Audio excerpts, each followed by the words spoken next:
Lundi 21 octobre, voici l'édition régionale. En images, en 8 minutes, le journal préparé par l'ensemble de la rédaction et comme toujours vos prévisions météo avec encore pas mal d'averses tout de même aujourd'hui dans la région, surtout près du littoral, Côte d'Opale, on sera un peu plus à l'abri vers l'intérieur des terres, la Flandre, l'Audomarois et la métropole lilloise cet après-midi. Un temps plus sec vers l'intérieur des terres, mais toujours autant de perturbations nuageuses, de la grisaille pour tout le monde et des températures dignes du mois d'octobre. Aujourd'hui, 13 à 14 degrés à peine pour les maximales. Les prévisions météo complètes, bien sûr, après ce journal. Alors, sous ce lundi pluvieux, première journée des vacances scolaires, la question des parents, c'est comment occuper les enfants. Voici quelques éléments de réponse, quelques idées en plateau avec Idil Gunaï.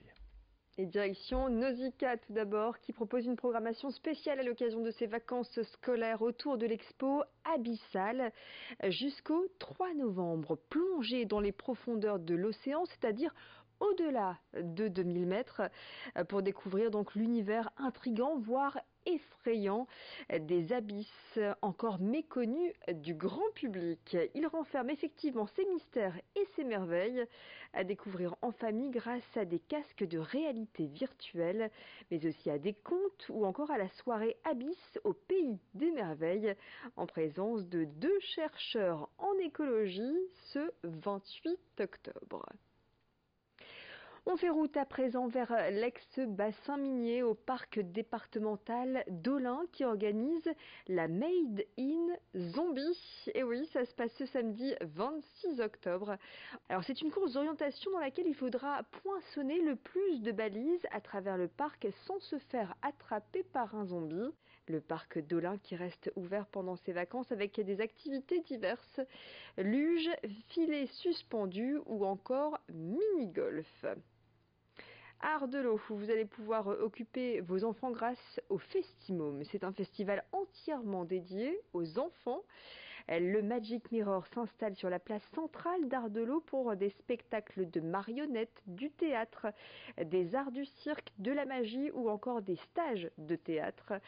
Tout le programme sur festimôme-ardelot.fr.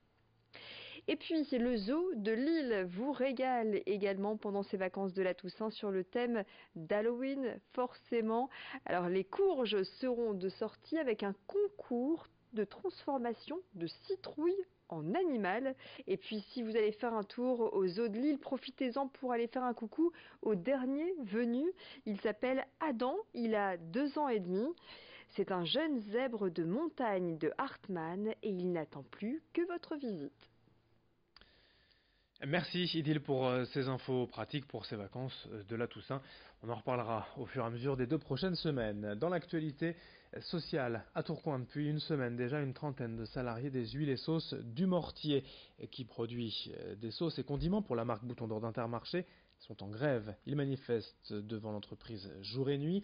Ils revendiquent notamment de meilleures conditions de travail, des hausses de salaire. Pour le moment, les négociations avec la direction n'ont pas abouti. La société a proposé des primes conditionnées aux résultats de l'entreprise, mais c'est insuffisant pour les salariés qui poursuivent leur mécontentement. Explication recueillie ce week-end sur place par Florine Curec. Il y a 3-4 ans, de nuit on était payé 40% en plus de notre salaire. Ils nous ont demandé économiquement de faire un geste parce que l'entreprise n'allait pas bien financièrement. Donc on est descendu à 20%, c'était en gros à 200 € brut. Mais avec une expertise comptable, on a appris que pendant qu'on nous enlevait 200 € brut, les cadres ont été augmentés de 3,5%. Vous comprenez? Je vois pas allez, le fond là-dedans. On devait faire des économies et derrière on enrichit plus les autres. Sur les petits salaires, hein. On est toujours là, hein. Toujours sur les petits salaires. Autre actualité à Lille, le lycée privé musulman Averroès voit sa subvention bloquée par le conseil régional. Xavier Bertrand, le président de la région, l'a annoncé dimanche dernier. 45 000 € annuels suspendus. En cause l'attente des résultats d'un audit réalisé par l'éducation nationale et surtout des doutes concernant le financement de l'établissement. Selon le livre Qatar Papers du journaliste Christian Chenot, le lycée Averroès aurait reçu près de 3 millions d'euros de la part du Qatar. Mais le proviseur Amar Lasfar répond en expliquant qu'il ne s'agit que d'1 million et que rien n'interdit aujourd'hui en France de recevoir de l'argent de l'étranger. Ce qui a surpris également la direction du lycée, c'est la médiatisation de cette affaire aujourd'hui en octobre, alors que le lycée a été prévenu par le conseil régional dès cet été. Explication avec le proviseur au micro de Vincent Vieillard. Le lycée n'est pas affecté en matière de financement, parce que la région elle-même nous file de l'argent via justement ce qu'on appelle la couverture ou la contribution d'externat. Et ça, c'est les termes du contrat national. Hein. Mais M. Xavier Bertrand, avec qui nous avons travaillé, un contrat de confiance est installé depuis qu'il est ici. J'ai beaucoup de respect pour M. Xavier Bertrand, j'ai ses coordonnées personnelles, il me connaît personnellement, on se parle, j'aurais bien aimé qu'il nous fasse cette remarque gentiment, comme il en a l'habitude, et non pas de dévoiler ce genre de choses qui va, encore une fois, jeter la suspicion sur un établissement qui marche et qui marche très bien. Et du côté de la région, on attend les résultats de cet audit et la réponse du ministère pour savoir si cette subvention peut être versée ou non. Explication de la vice-présidente en charge des lycées au conseil régional par téléphone. Comme tout établissement, la loi Fallou encadre les subventions à destination des établissements à partir du moment où on clarifie le statut et la place du religieux dans l'établissement.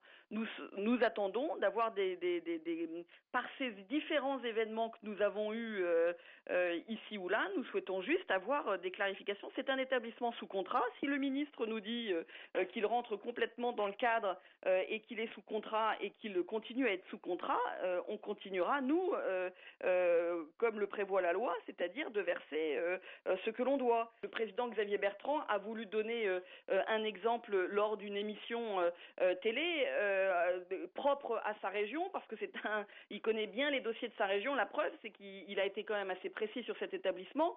Maintenant, c'est pas quelque chose qui a été préparé et qui est sorti pour son émission. C'est bien quelque chose que l'on suit depuis bien longtemps et que l'on attend des réponses depuis bien longtemps de la part et du rectorat et du ministre de l'Éducation nationale. Et puis pour terminer ce journal, si vous souhaitez soutenir la boulangerie Brice à Marquette-les-Lilles et Marc-en-Barœul, ce soir, les vainqueurs du concours régional de la meilleure boulangerie de France représentent les Hauts-de-France en finale nationale diffusion ce soir sur M6 pour suivre la boulangerie Brice. On en reparlera dès demain. Lundi 21 octobre, merci de votre fidélité. À suivre dans un instant vos prévisions météo.